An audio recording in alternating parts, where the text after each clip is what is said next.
Assalamualaikum warahmatullahi wabarakatuh. Halo semuanya, apa kabar? Nah, sekarang pada kesempatan kali ini kami dari kelompok 1 kelas C akan menjelaskan atau akan berdiskusi tentang teologi Islam aliran Syiah. Nah, video ini diperuntukkan untuk tugas ujian akhir semester mata kuliah teosofi. Nah, jadi kelompok 1 terdiri dari 2 orang, yakni saya sendiri Ahmad Hasan Huluk, Saya Ahmad Jamaluddin. Nah, kami akan membahas tentang teologi aliran Syiah, teologi Islam aliran Syiah. Nah, sebelum kita mempelajari, jadi apa yang akan kita jelaskan di sini itu merupakan pengetahuan kita tentang Syiah dan apa yang telah kita baca di dalam referensi-referensinya, dan juga ini hanya untuk pengetahuan kita, jadi kita tidak mungkin tidak boleh untuk mengikutinya, hanya untuk pengetahuan saja gitu ya Mas. Pengetahuan. Lanjut saja untuk poin-poin yang akan kita sampaikan. Yang pertama, pembahasan pengertian dan sejarah kemunculan Syiah. Yang kedua, akidah dan ajaran Syiah. Yang ketiga, sekte-sekte Syiah. Dan yang terakhir yakni kesimpulan. Nah, sekarang masuki pengertian dan sejarah kemunculan Syiah. Nah, secara etimologi kata Asyiah dalam bahasa Arab itu berarti pengikut atau pendukung. Secara terminologis, Syiah itu mengklaim sebagai para pendukung Imam Sayyidina Ali bin Abi Thalib. Nah, aliran Syiah ini itu diperkirakan muncul pada akhir pemerintahan Khalifah Utsman bin Affan. Nah, pada saat itu seluruh umat muslim itu ada yang berbeda pendapat mengenai kekhalifahan setelah Sayyidina Utsman bin Affan. Ada yang pro sama kekhalifahan Sayyidina Ali, ada juga yang kontra dengan kekhalifahan Sayyidina Ali, dan ada juga yang tidak pro dan tidak kontra. Nah, kita membahas yang pro terhadap khalifah Sayyidina Ali, yakni aliran Syiah. Nah, selain itu ada juga pendapat yang menyatakan bahwa Syiah itu muncul ketika pecahnya perang Siffin, yakni pada tahun 657 Hijriah antara Sayyidina Ali bin Abi Thalib dan Muawiyah bin Abu Sufyan, yakni pendiri dinasti Umayyah. Nah, kalangan Syiah itu mengklaim bahwa mereka itu muncul ketika Abu Bakar menjadi khalifah menggantikan kepemimpinan Nabi Muhammad. Nah, ada juga pendapat yang mengatakan aliran Syiah itu muncul setelah Nabi wafat, sewaktu khalifahan Sayyidina Abu Bakar. Nah, jadi terkait kemunculan atau sejarah dari aliran Syiah ini ada beberapa perbedaan pendapat. Nah, itu seperti itu ya. Terus kalangan Syiah itu mengklaim bahwa mereka itu muncul ketika Abu Bakar menjadi khalifah menggantikan kepemimpinan Nabi Muhammad. Nah, hal itu dikarenakan Syiah memiliki pandangan bahwa Sayyidina Ali bin Abi Thalib lebih memiliki hak untuk menggantikan kepemimpinan Nabi Muhammad SAW sebagai khalifah, dikarenakan memiliki hubungan darah. Nah, Sayyidina Ali sama Nabi Muhammad itu memiliki hubungan darah, yakni dari putri Nabi Muhammad, ya, nama Sayyidah Fatimah. Sayyidah Fatimah ini jadi istrinya Sayyidina Ali. Gitu. Terus poin pertama selanjutnya yakni mengapa disebut Rifadho. Mengapa khalifah Syiah itu disebut Rifadho? Nah, pembesar mereka Al-Majlisi itu menyatakan sendiri penamaan Syiah dengan Rafidhah dalam bukunya Al-Binan. Salah satunya mereka diberi nama Rifadho karena mereka mendatangi Zaid bin Ali bin Al-Husain untuk meminta kepada Zaid agar berlepas dari Abu Bakar dan Umar. Kan tetapi pada akhirnya beliau menolak permintaan mereka dengan alasan bahwa Abu Bakar dan Umar adalah sahabat beliau. demikian juga mereka memberi nama Rifadah yang artinya adalah golongan penolak. Nah, mengapa aliran Syiah itu disebut Rifadah? Karena ada salah satu pembesar dari Khalifah Syiah yang bernama Al-Majlisi itu meminta atau mendatangi Zaid bin Ali bin Al-Husain, yakni cicitnya Sayyidina Ali. Nah, untuk meminta kepada Zaid yang pada saat itu menjadi khalifah atau pemimpinnya Syiah itu agar berlepas dari Abu Bakar dan Umar. Dalam arti hal mereka tidak meyakini kepemimpinan kekhalifahan Abu Bakar dan Umar. Oleh karenanya mereka itu memberi nama Rifadah yang artinya golongan penolak.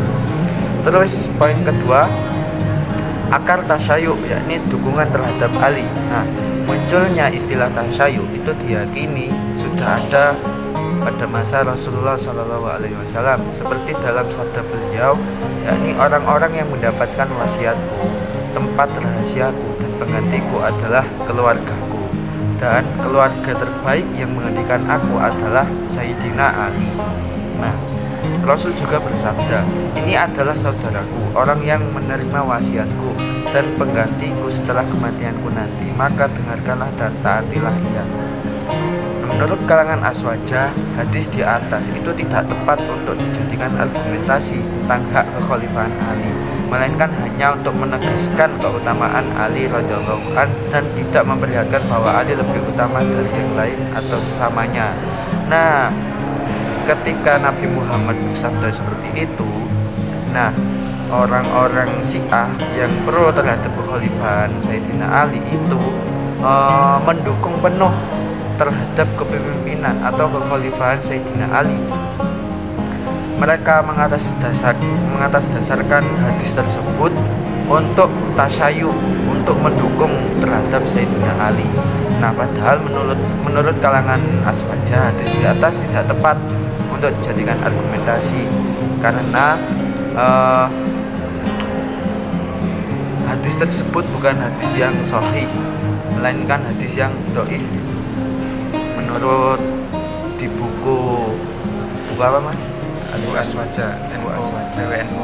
Nah ya, menurut di buku tersebut hadis tersebut tidak sahih. Jadi hadis tadi tidak tepat untuk dijadikan argumentasi tentang hak kekhalifahan Sayyidina Ali. Tuh, terus poin yang ketiga, asal usul kelompok Syiah. Nah, asal usulnya yakni menurut Muhammad bin Abu Zahra berkata, Syiah adalah kelompok terlama yang lahir dalam politik Islam. Ibnu Hisham menjelaskan dalam kitab As-Sirah An-Nabawiyah, sesungguhnya bangsa Arab terbagi menjadi kelompok Sunni dan Syiah pada hari Saqifah, yakni hari di mana peristiwa pengangkatan kekhalifahan Abu Bakar di Bani Saqif. Nah, pada saat itu sebagian sahabat itu berkata, aku tidak menyangka kepemimpinan akan hilang dari keluarga Bani Hashim dan juga Abu Hasan, yakni Sayyidina Ali bin Abi Thalib. Terus asal usulnya yang pertama yakni kelompok Syiah, atau sebelum masuk dalam pembahasan itu ada beberapa teori-teori mengenai asal usul kelompok Syiah. Banyak sekali juga teori-teorinya, di antaranya yakni yang pertama, kelompok Syiah itu berasal dari Persia. Yang Persia itu kalau sekarang itu di Iran. Kelompok ini menjadikan konsep tasyayyu sebagai dasar dalam akidah kerajaan mereka. Di antara ajaran mereka adalah cahaya atau nur Tuhan itu akan berpindah ke dalam tubuh keluarga-keluarga pilihan, dan Syahnsyah adalah lambang dalam tubuh lambang dari perpindahan ruh Tuhan dari seorang bapak ke anaknya. Nah, itu menurut atau teori pertama dari asal usul kelompok Syiah. Terus teori keduanya yakni lahirnya kelompok Syiah itu karena pengaruh agama Nasrani. Pendapat tersebut didasarkan pada perkataan kelompok Syiah Sabaiyah, Ali bin Abi Thalib itu tidak mati atau terbunuh, akan tetapi Allah menyerupakan seorang dengan serupanya dengan Ali diangkat oleh Allah Subhanahu wa taala seperti diangkatnya Nabi Isa alaihi salam. Dan Sayyidina Ali nanti akan turun untuk menegakkan keadilan dan menyebarkan perdamaian. Nah, hal tersebut bertentangan dengan akidah kita, yakni akidah Ahlussunnah wal Jamaah. Terus yang teori yang ketiga, yakni kelompok Syiah itu muncul sebagai pengaruh di agama Yahudi. Dan sebagian orang bahkan mengatakan bahwa kelompok Syiah adalah Yahudinya kaum muslimin. Nah, hal ini itu disebabkan karena mereka sangat membenci Islam sebagaimana orang-orang Yahudi membenci orang-orang Nasrani. Nah, mereka ini masuk Islam bukan karena mencari ridho Allah Subhanahu wa taala, melainkan karena ingin menyebarkan kerusakan, fitnah dan perpecahan di tubuh kaum muslimin. Nah, itu dari beberapa teori, di antaranya teori-teori mengenai asal-usul kelompok Syiah. Terus poin keempat, Syiah dan Abdullah bin Sabah. Nah, nama yang sering disebut di balik kemunculan Syiah itu adalah Abdullah bin Sabah. Namun tidak sedikit dari kalangan penulis Syiah mutakhir yang mempermasalahkan kebenaran munculnya orang Yahudi yang digembar-gemborkan sebagai proklamator pecinta keluarga Nabi. Dalam tanda kutip Ahlul Bait ini, kendati keberadaan Abdullah bin Sabah telah menjadi kenyataan sejarah yang terelakkan dan telah diungkapkan profil, latar belakang dan perannya oleh para ahli di setiap periode. Jadi Syiah ini tidak lepas dari kata-kata kata-kata Abdullah bin Sabah. Mungkin beliau salah satu pembesar dari Syiah atau pendiri-pendirinya Syiah. Nah, untuk selanjutnya akidah dan ajaran Syiah yang akan disampaikan oleh rekan saya di samping saya, yakni Mas Jamal. Poin materi selanjutnya yaitu akidah dan ajaran Syiah. Yang pertama, keyakinan Syiah tentang iman mereka. Mereka sepakat bahwa para imam Syiah adalah maksum dari dosa kecil maupun dosa besar. Mereka juga sepakat bahwa tawali atau menolong para imam dan tabari atau meninggalkan musuh-musuhnya itu adalah wajib hukumnya. Dalam hal ini sebagian pengikut Syiah Zaidiyah tidak sepakat, meskipun kelompok-kelompok Syiah yang lainnya telah sepakat dalam masalah pengangkatan imam. Tapi berbeda pendapat mengenai siapa yang berhak menjadi imam. Hal inilah yang menyebabkan munculnya beberapa madhab dan aliran dalam kelompok Syiah. Jadi keyakinan Syiah salah satunya yaitu mereka meyakini bahwa imam mereka maksum semuanya, seperti maksumnya para rasul dan para nabi, dan itu adalah salah. Selanjutnya yang kedua, kitab suci Syiah. Yang pertama, Shaifah An-Namus, yang berisi nama para pengikut sekaligus para musuh mereka hingga hari kiamat. Yang kedua, Shaifah Al-Abithah, yang berisi 60 kabilah Arab yang halal darahnya. Yang ketiga, Al-Jafar Al-Abyad, yang menurut Abdullah berisi Zabur Daud, Taurat Musa, Injil Isa, Suhuf Ibrahim, halal dan haram, serta Al-Jafar Al-Hamar, yang berisi senjata yang hanya terbuka karena untuk perang. Yang keempat, Mushaf Al-Fatimah. Mushaf Al-Fatimah yang menurut mereka tidak ada di dalamnya satupun ayat dari kitabullah. Ahlussunnah membantah semua klaim itu. Dalam hadis yang diriwayatkan Bukhari dan Muslim dari Sayyidina Ali radhiyallahu an dan sahabat lain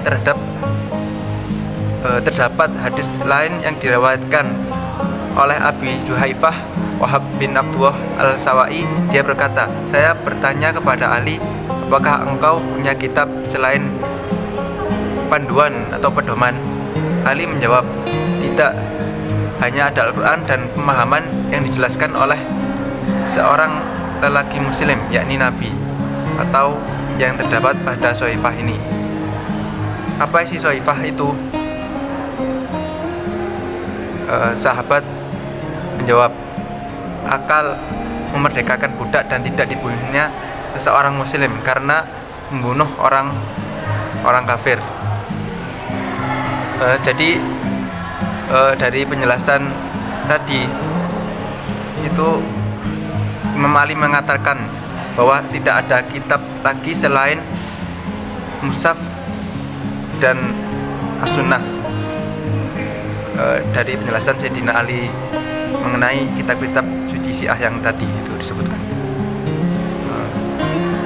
Selanjutnya 4 kitab hadis Syiah. Jadi Syiah itu mempunyai kitab-kitab hadis seperti pada golongan Ahlussunnah wal Jamaah. Mereka juga memiliki kitab hadis besar seperti Sahih Bukhari, Sahih Muslim dan lain-lain. Di antara kitab Syiah, kitab hadis Syiah, yang pertama Al-Kafi adalah kitab yang pertama kali disusun oleh Al-Kulaini. Kitab ini sekedar memuat tentang hadis-hadis mengenai fikih, juga hadis-hadis tentang akidah, sejarah para maksumin menurut Syiah, dan 14 orang-orang suci. Kemudian kitab hadis yang kedua yaitu Man la yahdurul faqih. Penyusun kitab adalah Abu Ja'far Muhammad ibnu Ali ibnu Husain. Kitab ini adalah karya hadis ahkam atau hadis-hadis mengenai hukum. Selanjutnya kitab Tahdhib Al-Ahkam dan Al-Ibtisar. Kedua kitab ini disusun oleh tokoh yang dianggap paling utama dalam madrasah atau madhab Ahlul Bait pada zamannya, yakni Abu Ja'far Muhammad ibnu Hasan Al-Tusi. Bagi umat Syiah, kedua kitab itu merupakan karya besar ilmu hadis dan sejajar dengan kitab Ma la yahdurul faqih. Kedua kitab ini juga lebih bercorak hadis-hadis ahkam, akan tetapi yang membedakan dengan kitab Syiah yang serupa, dalam kacamata Syiah, kedua kitab ini penuh dengan analisis fikih dan visi-visi argumentasi serta isyarat-isyarat tentang kaidah usul al-fiqh dan ar-rijal. Selanjutnya poin ketiga, sekte-sekte Syiah. Imam pertama aliran Syiah adalah Ali bin Abi Thalib, kemudian dilanjutkan oleh putranya yakni Hasan bin Ali, lalu dilanjutkan oleh saudaranya Hasan yakni Sayyidina Husain bin Ali. Namun mereka berbeda pendapat mengenai pengganti Imam Husain. Dari sinilah akar perpecahan aliran Syiah. Jadi dari ketiga imam tadi, imam pertama, kedua dan ketiga, dan yang ketiga yakni Sayyidina Husain. Dan setelah Sayyidina Husain itu mereka berbeda pendapat mengenai pengganti Sayyidina Husain, dan dari sinilah terjadi pada aliran Syiah perpecahan aliran yang menjadi beberapa sekte dalam aliran Syiah. Di antara sekte-sekte Syiah yang pertama yaitu Qasaniyah. Nama Qasaniyah diambil dari nama bekas budak Imam Ali bernama Kaisan. Sekte ini mempercayai kepemimpinan Muhammad bin Hanafiyah. Dari sekte ini terbagi lagi menjadi dua. Pertama, Karabiyah. Mereka mempercayai bahwa Muhammad bin Hanafiyah tidak mati, tetapi hanyalah gaib dan akan kembali di akhir zaman sebagai Imam Mahdi. Kedua, Hashimiyah. Mereka mempercayai bahwa Muhammad bin Hanafiyah telah meninggal, namun jabatan imamah beralih kepada anaknya Abu Hashim. Dan sekte Qasaniyah ini telah lama tidak ada. Jadi dalam aliran Hasaniyah ini terbagi menjadi dua sekte. Yang pertama sekte Karabiyah yang mempercayai bahwa Muhammad bin Hanafiyah itu tidak meninggal, tapi hanyalah gaib dan akan kembali menjadi Imam Mahdi. Dan yang kedua Hashimiyah yang mereka mempercayai bahwa Muhammad bin Hanafiyah telah meninggal. Dan sekte Hasaniyah ini telah punah atau telah tidak ada. Selanjutnya yang kedua, sekte Zaidiyah. Sekte ini merupakan sekte moderat karena mengakui keabsahan khilafah Abu Bakar, Umar bin Khattab, dan meyakini bahwa imamah tidak harus dengan nas, tetapi boleh dengan pemilihan. Sekte ini mempercayai kepemimpinan Zaid bin Ali bin Husain bin Ali setelah kepemimpinan Husain bin Ali. Jadi sekte Zaidiyah ini adalah sekte yang moderat yang masih mengakui keabsahan dari khalifah selain Khalifah Ali, yaitu Abu Bakar, Umar bin Khattab, dan yang lainnya. Dan dari sekte ini terbagi lagi menjadi tiga sekte. Yang pertama Jarudiyah. Mereka menganggap Nabi Muhammad telah menentukan Ali bin Abi Thalib sebagai imam, tapi melalui isyarat atau menyinggung atau alwas, yaitu menyebut keunggulannya dibanding yang lain. Kedua Sulaimaniyah. Mereka menganggap bahwa pemimpin dipilih dengan sistem musyawarah dan tidak harus yang terbaik di antara kaum muslimin. Ketiga Badriyah atau Solihiyah. Mereka berpandangan sama dengan sekte Sulaimaniyah, tetapi dalam masalah kepemimpinan Utsman bin Affan mereka berdiam diri atau tawakuf. Dan dari semua sekte ini masih berkembang sampai saat ini di negara Yaman bagian utara, Sawahil, Tabaristan, dan Najran Selatan Saudi Arabia. Selanjutnya yang ketiga sekte Gulat. Sekte ini merupakan sekte ekstrim yang berlebih-lebihan. Kan tadi ada sekte Zaidiyah yang moderat, tetapi ini sekte Gulat. Mereka adalah sekte ekstrim yang berlebih-lebihan dalam memuji Ali bin Abi Thalib. Menurut Abu Zahra menjelaskan bahwa sekte ini adalah sekte yang menempatkan Ali pada derajat ketuhanan, dan ada yang mengangkat pada derajat kenabian, bahkan lebih tinggi daripada Nabi Muhammad. Jadi sekte ini terbagi menjadi dua. Pertama Ashabiyah.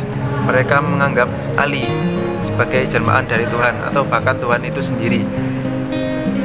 Ali masih hidup dan diangkat ke langit, sedangkan yang terbunuh itu adalah orang lain yang diserupakan, seperti pada kisahnya Nabi Isa alaihissalam. Kemudian Al-Ghurayyah menganggap Ali sebagai manusia biasa, tetapi dialah yang seharusnya menjadi utusan Tuhan, bukan Nabi Muhammad.